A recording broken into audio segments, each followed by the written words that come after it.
Ovule which is present inside the ovary. इसका structure कुछ ऐसा होता है।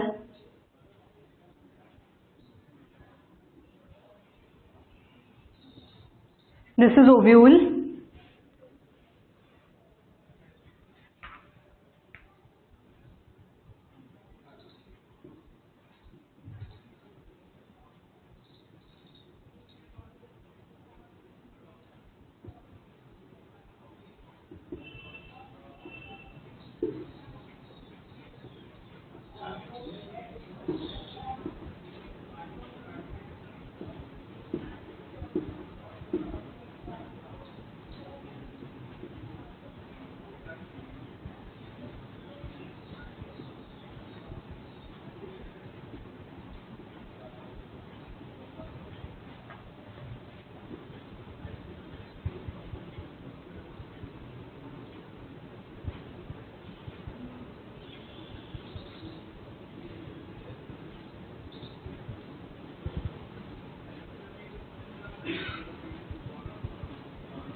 This is a structure of anatropous ovule.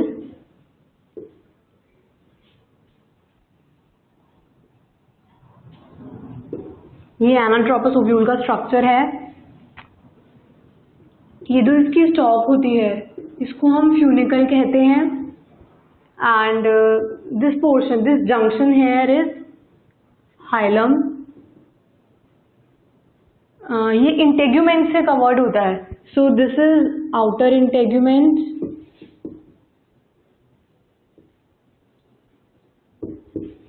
This is the inner integument,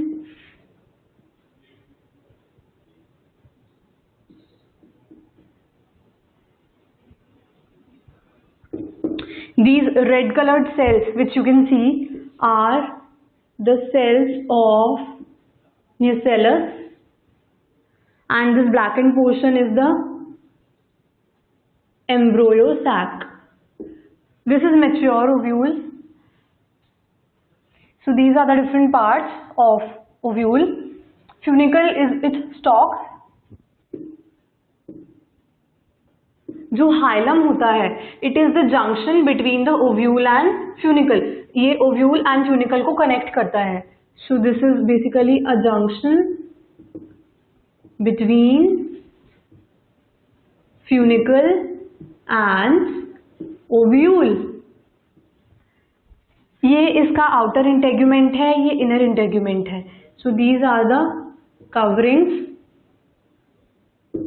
surrounding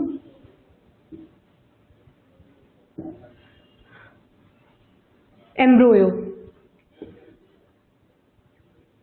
These are the coverings surrounding the embryo sac as you can see, and ये जो red color के cells हैं these are the cells of nucellus and these are nutritive in function. ये embryo sac को nourishment देते हैं and they are nutritive in function, and this is the main embryo sac which you can say is the main reproductive part. This is the embryo sac, and you have one more thing. Integuments इस ovule को हर तरफ से cover कर रहे हैं except this tip, this point here. तो the point जहाँ पे इंटेग्यूमेंट्स ओव्यूल को कवर नहीं करते हैं that is micropyle. एंड जब हम कोई भी सीड देखते हैं तो उसके अंदर जो स्पॉट होता है that is the micropyle. So that spot represents the micropyle of that seed and this is micropyle and this end is the micropylar end.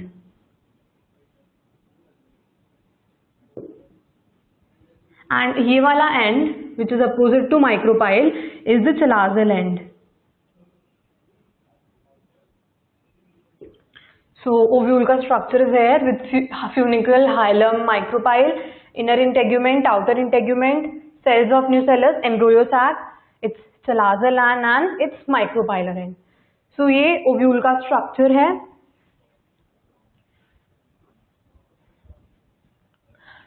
Now we will study the megasporogenesis. देखिए जो ovule ये जो एम्ब्रोयो sac है और ये nucellus के cells हैं. This is a diagram of a mature embryo sac, mature ovule. ये मेच्योर ओव्यूल का डायग्राम है, सो इसीलिए यहाँ पे एम्ब्रोयो सैक दिखाया गया है. अदरवाइज ये एम्ब्रोयो सैक का फॉर्मेशन होता कैसे है? न्यूसेलस के जो सेल्स होते हैं इनके अंदर यहाँ पे इनिशियली यहाँ पे मेगास्पोर मदर सेल्स प्रेजेंट होते हैं. Megaspore mother cells have potential to give rise to megaspores. So यहाँ पे megaspores present होते हैं.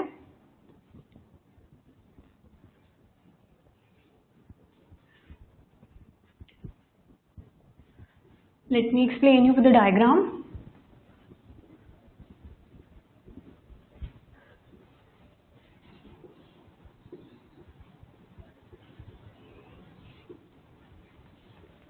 इनिशियली यहाँ पर megaspore mother cells are present जिनको हम MMC भी कहते हैं. Do not get confuse with MMC. Pollen MMC होता है megaspore mother cell and PMC is pollen mother cell जो हमने मेल गैमेटोफाइट में पढ़ा था जो कि माइक्रोस्पोर्स बना रहा था. Megaspore mother cells forms megaspores. So यहाँ पे ये प्रेजेंट होते हैं मेगास्पोर मदर सेल्स. सो ये एनलार्ज होके मियोसिस के थ्रू 4 हैप्लॉइड मेगास्पोर्स प्रोड्यूस करते हैं. Like megasporogenesis,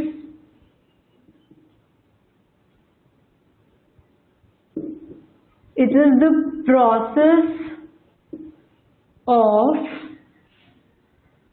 formation of megaspores from megaspore mother cells, that is MMC.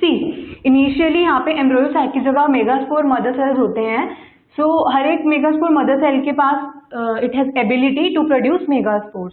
So megaspore mother cells undergoes meiosis and forms 4 haploid megaspores. जैसा कि आपको पता है meiosis के अंदर एक डिप्लॉइड सेल से 4 हैप्लॉइड सेल्स प्रोड्यूस होते हैं.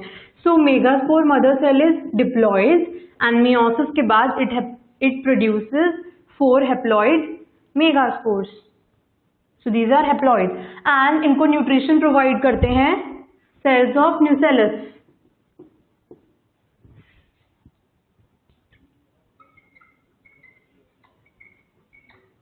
These red colored cells are cells of nucellus जो इनको न्यूट्रिशन प्रोवाइड करते हैं. So यहाँ पे 4 हैप्लॉइड मेगास्पोर्स प्रोड्यूस हुए through the process megasporogenesis. 4 haploid megaspores. So out of 4 3 megaspores degenerate हो जाते हैं एंड ओनली 1 इज फंक्शनल. एक ही मेगास्पोर फंक्शनल होता है एंड 3 मेगास्पोर्स डीजेनरेट हो जाते हैं. Now you must be thinking कि माइक्रोस्पोरोजेनेसिस में ऐसा कुछ नहीं होता है. सो मेगास्पोरोजेनेसिस में ऐसा क्यों होता है? I will give you answer to this question. देखिए माइक्रोस्पोरोजेनेसिस में फॉर्मेशन होता है पॉलन ग्रेन्स का. सो पॉलन ग्रेन्स जो होते हैं वो मेल गैमीट्स होते हैं. जब पॉलन ग्रेन्स रिलीज होते हैं तो start you must be thinking कि माइक्रोस्पोरोजेनेसिस में ऐसा कुछ नहीं होता है. एक डिप्लॉइड पॉलन मदर सेल से 4 हैप्लॉइड मेगास्पोर्स प्रोड्यूस होते हैं एंड वो चारों ही आगे जाके पॉलन ग्रेन का फॉर्मेशन हो जाता है उनसे। सो उनके अंदर ऐसा इसलिए नहीं होता है क्योंकि मेल गैमीट हमको ज़्यादा अमाउंट में चाहिए होता है, क्योंकि यू योरसेल्फ इमेजिन कि एक एंथर है, एंथर से पॉलन ग्रेन्स रिलीज हुए तो वो विंड आइदर वो विंड में रिलीज होते हैं या फिर कोई और पॉलिनेटिंग एजेंट लाइक कोई इंसेक्ट उन्हें स्टिग्मा तक लेके जाता है। सो इट इज असेंशियल कि पॉलन ग्रेन्स ज़्यादा नंबर में हो, क्योंकि आधे से ज़्यादा पॉलन ग्रेन्स तो ऐसे ही वेस्ट हो जाते हैं। सो अगर पॉलन ग्रेन्स भी ऐसे एक एक ही प्रोड्यूस होंगे तो पॉलिनेशन तो कभी होगा ही नहीं, कभी किसी दूसरे प्लांट का फॉर्मेशन हो ही नहीं पाएगा। So this is the reason कि why pollen grains are produced in large number and कोई भी पॉलन ग्रेन डीजनरेट क्यों नहीं होता है। एंड इसका रीजन कि अगर ये एक ही रहना था तो ये भी हो सकता था, ये 4 बने ही क्यों, 3 तो डीजनरेट हो गए। मेगास्पोर मदर सेल भी एक ही था और एक ही मेगास्पोर है।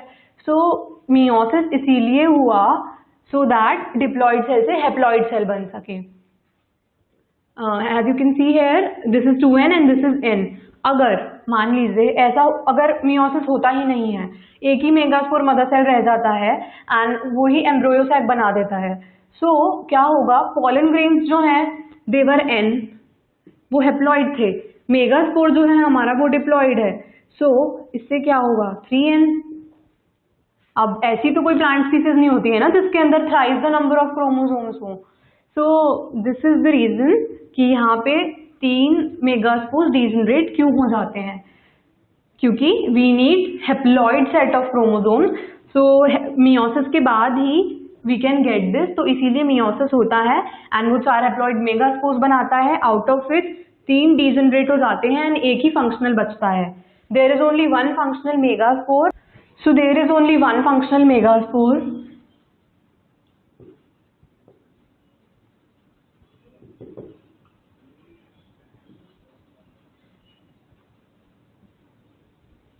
So इस डेवलपमेंट को हम बोलते हैं monosporic development,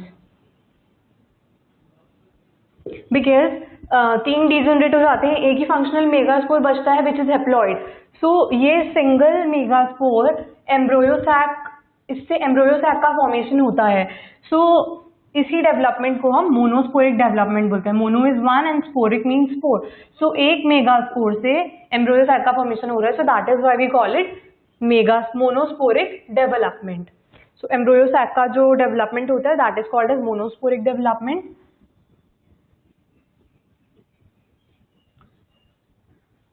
So this is all about the structure of ovule and megasporogenesis. अब हम पढ़ेंगे द डेवलपमेंट और फॉर्मेशन ऑफ एम्ब्रोयो सैक। एम्ब्रोयो सैक का फॉर्मेशन कैसे होता है।